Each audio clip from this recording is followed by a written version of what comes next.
আমি পদ্মজা, পর্ব ৭৯। রাতের আধারে চারদিকে নেমে এসেছে নিস্তব্ধতা। শাহানা ঘুমানোর চেষ্টা করছে, পারছে না। মৃদুলের অনিচ্ছাকৃত আঘাতে ডান হাতের বাহু ফুলে গেছে। হাড়ে তীব্র ব্যথা। হাত নাড়ানো যাচ্ছে না।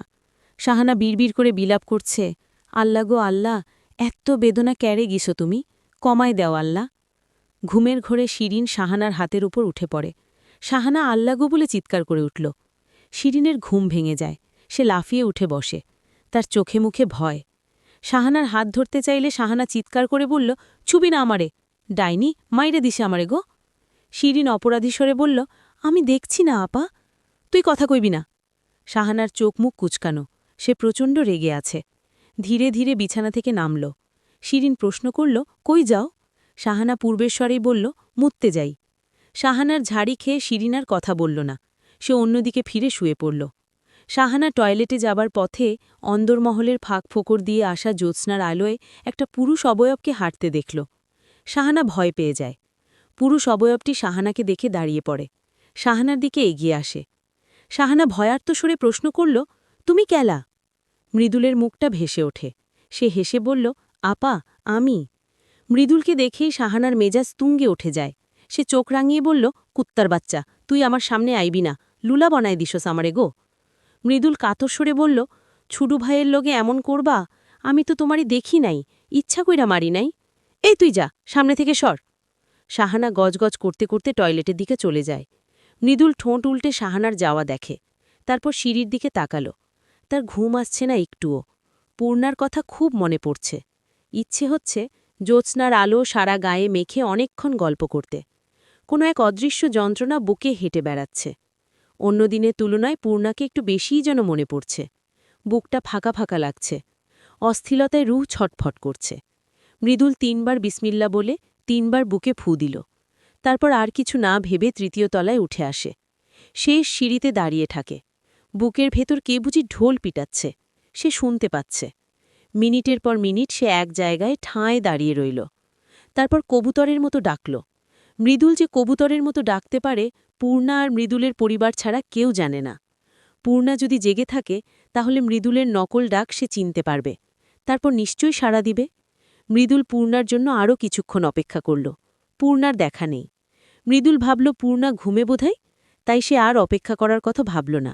চলে যাওয়ার জন্য ঘুরে দাঁড়াল। তখন দরজা খোলার শব্দ কানে আসে। মৃদুল পিছনে তাকাতে গিয়েও তাকাল না। যদি পদ্মজা হয়? মৃদুল দ্রুত চলে যেতে উদ্যত হয়। তখন পূর্ণা ডাকল, দাঁড়ান। মৃদুল ঘুরে দাঁড়াল। সাদা রঙের ওপর নীল সুতো কাজের নকশি কাঁথা গায়ে জড়িয়ে পূর্ণা হেঁটে আসছে। মৃদুল পূর্ণার সাক্ষাতের আশায় ছিল। যখন পূর্ণার সাক্ষাৎ পাওয়া গেল, বুঝতে পারল তার দম বন্ধ হয়ে আসছে। অস্বস্তি হচ্ছে। অদ্ভুত এক যন্ত্রণা হচ্ছে। তবে সেই যন্ত্রণা প্রাপ্তির। পূর্ণা সামনে এসে দাঁড়াল। বলল, ছাদে চলুন, তারপর কথা বলবো। দুজন একসাথে ছাদে উঠে আসে। ছাদে উঠতেই রাতের পৃথিবীর সৌন্দর্যের ঐশ্বর্যময় সমারোহ চোখে পড়ে। আকাশে ইয়া বড় চাঁদ। দুজন মুগ্ধ নয়নে চাঁদের দিকে তাকাল। সৌন্দর্যের মাদকতা ছড়িয়ে পড়ে দুজন প্রেমীর মনে। মৃদুল পূর্ণার দিকে তাকাল। পূর্ণাও তাকাল। চোখাচোখি হতেই দুজন হেসে ফেলল। মৃদুল প্রশ্ন করল, ঘুমাও নাই? না, ঘুম আসছিল না। একটু ভালা লাগতাছে? ভাবি ঘুমে?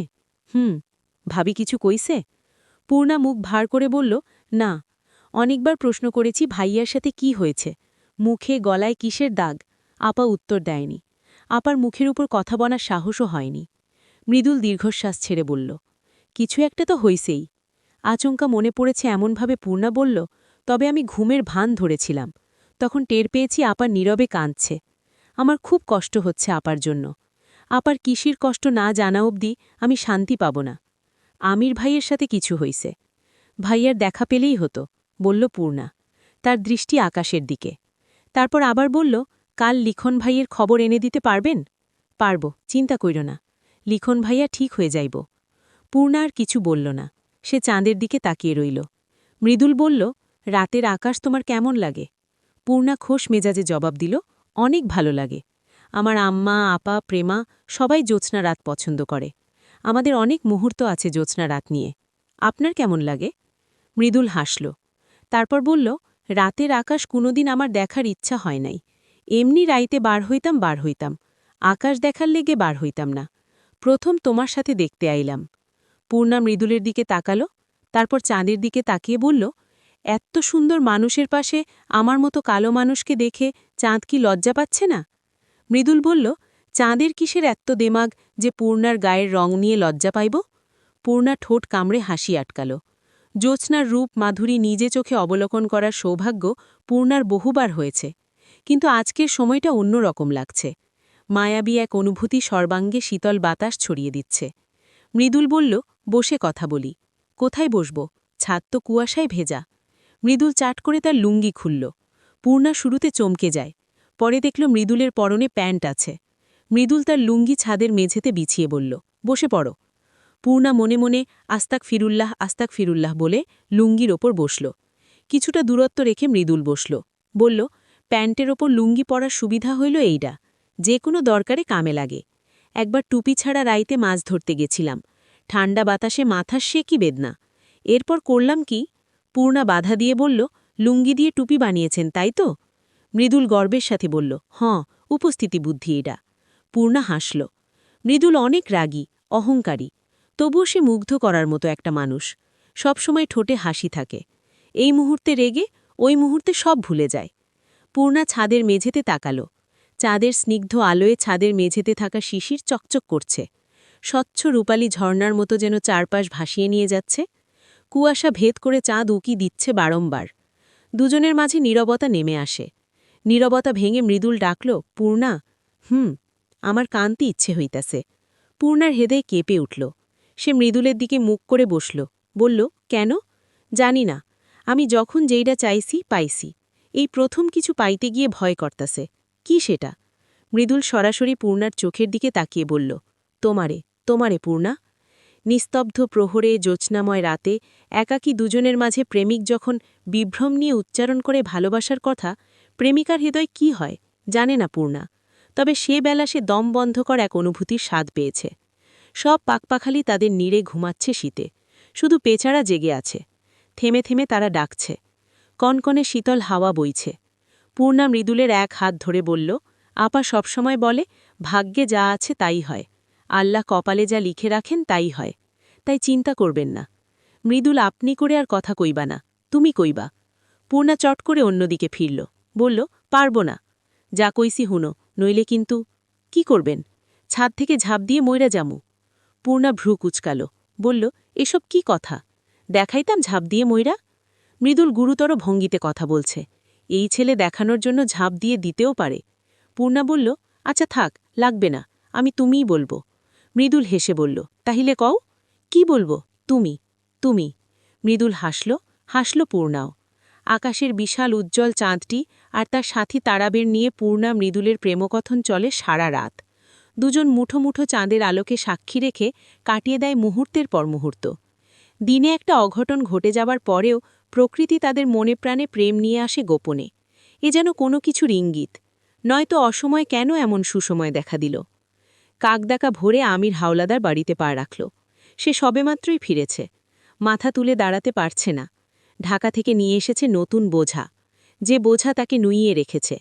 যখনই সে গোপন যুদ্ধে জয় হল, দেখতে পেল আলোর রেখা, তখনই সামনে নেমে এসেছে ঘোর অন্ধকারের দেওয়াল। সুখ নামক বস্তুটি নিমিষে আড়াল হয়ে গেল। এই পৃথিবী যেন তার বিরুদ্ধে চলছে। সে অনুভব করছে এ পৃথিবী আর তার নয়। বিষের বাতাস ছড়িয়ে আছে চারদিকে। পায়ের নিচের জমিন আর তাকে চায় না। শত শত অভিশাপের বুলি কানে বাজে। অভিশাপগুলোকে তো সে হেসে উড়িয়ে দিয়েছিল। তাহলে তারা জীবনে ফিরে এলো কি করে? আমির জানে না। লতিফা অন্দরমহলের দরজা খুলে আমিরকে দেখতে পেল। আমির লতিফাকে দেখে মাথা উঁচু করে, ঢোক গিলে বলল, ভাত আছে, ঠান্ডা হলেও চলবে। লতিফার শরীর কেঁপে ওঠে। আমির এরকমভাবে ভাত খোঁজাতে সে কেন যেন চমকে যায়। আমিরকে সে জমের মতো ভয় পায়, তাই কোনো প্রশ্ন করল না। লতিফা অস্থির হয়ে পড়ল, বলল, আনতাসি। সৌভাগ্যক্রমে আমিরের ভাগ্যে গরম ভাতই জুটে। ফজরের আজানের সাথে সাথে লতিফা রান্না বসিয়েছিল। ভাতের পাতিল নামিয়েই আমিরকে ভাত দিয়েছে। আমির প্রথম লোকমা মুখে দেবার পূর্বে লতিফাকে প্রশ্ন করল, পদ্মজা ভালো আছে? লতিফা গতকালের ঘটনা বলতে গিয়েও বলল না, বলল, ভালা আছে। আমির গাপুস গুপুস করে ভাত খেল। সারা রাত্রি সে শীতবস্ত্র ছাড়া ছিল। ফলে শরীর মৃত মানুষের মতো ঠান্ডা হয়ে যায়। তাই সদ্য রান্না হওয়া গরম ভাত খুব উপভোগ করে খেয়েছে। খাওয়া শেষে দ্বিতীয় তলায় উঠল। পদ্মজা কোরআন শরীফ পড়ছে। তার মধুর সুর মন প্রাণ জুড়িয়ে দেওয়ার মতো। আমির ঘরে প্রবেশ করার পূর্বে দরজার পাশে কিছুক্ষণ দাঁড়িয়ে থাকল। তারপর ঘরে ঢুকে পদ্মজার দিকে তাকাল না। আলমারি খুলে জ্যাকেট, মোজা, টুকি বের করল। পদ্মজা আর চোখে আমিরকে দেখে পড়ায় মনোযোগ দিল। আমির তার প্রয়োজনীয় জিনিসপত্র নিয়ে বেরিয়ে যায়। সিঁড়ির কাছে এসে আবারও থম মেরে কিছুক্ষণ দাঁড়িয়ে থাকে। দৃষ্টি রয়ে যায় পদ্মজার ঘরের সামনে। পাতাল ঘরের এওয়ানে রিদওয়ান শুয়েছিল। তার সাথে একজন সুন্দরী নারী। দুজনের অপ্রীতিকর অবস্থা। হঠাৎ আমিরের আগমনে রিদওয়ান চমকে যায়। তারপর হেসে আমিরকে বলল, সব ঠিক আছে? আমির এক হাতে কপাল চেপে ধরে। তারপর সেই অশুভ সুন্দরী নারীটির উদ্দেশ্যে বলল, এই শালি, শরীর ঢাক। আমিরের কণ্ঠে তীব্র ঘৃণা। অশুভ সুন্দরী নারীটি দ্রুত চাদর গায়ে জড়িয়ে নিল। রিদওয়ান বলল, ওরে বক্তাসুস কেন? আমির একটা খাম রিদওয়ানের মুখের উপর ছুঁড়ে দিল। তারপর এটুতে চলে গেল।